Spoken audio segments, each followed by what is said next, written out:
Здраво, деца! Слушнете го денешниот возбудлив расказ. Луѓето доаѓале од секаде. Многумина дошле од далечни земји. Тие влегле во Ерусалим со цел да ја слават Педесетница. Илјадници луѓе оделе по улиците.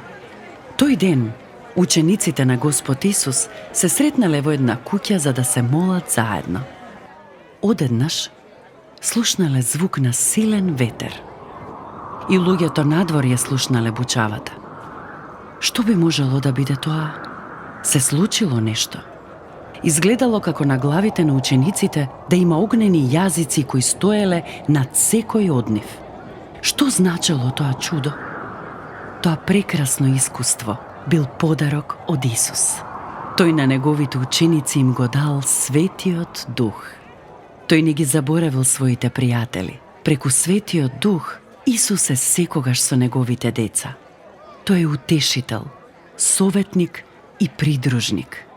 Преку него Божјите деца секогаш се поврзани со Исус на небото. Пред куќата луѓето стоеле зачудени.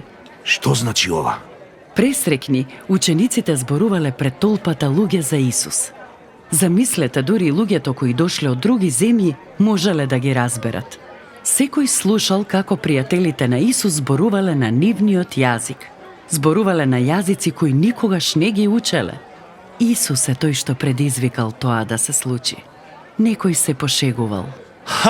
Вие сите сте пијани и тоа толку рано во денот. Тогаш Петар проговорил. Не сме пијани.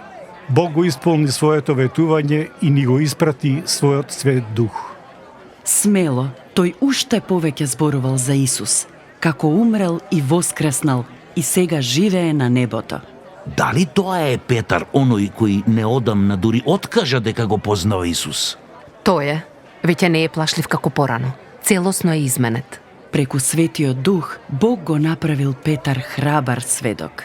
И тоа што го кажал Петар им зборувало на срцата на луѓето во толпата. Што треба да направиме? Направивме толку многу погрешни нешта. Поверувајте во Господ Исус. Бог ќе ви прости и ќе го примите Светиот Дух. 3000 луѓе го направиле тоа.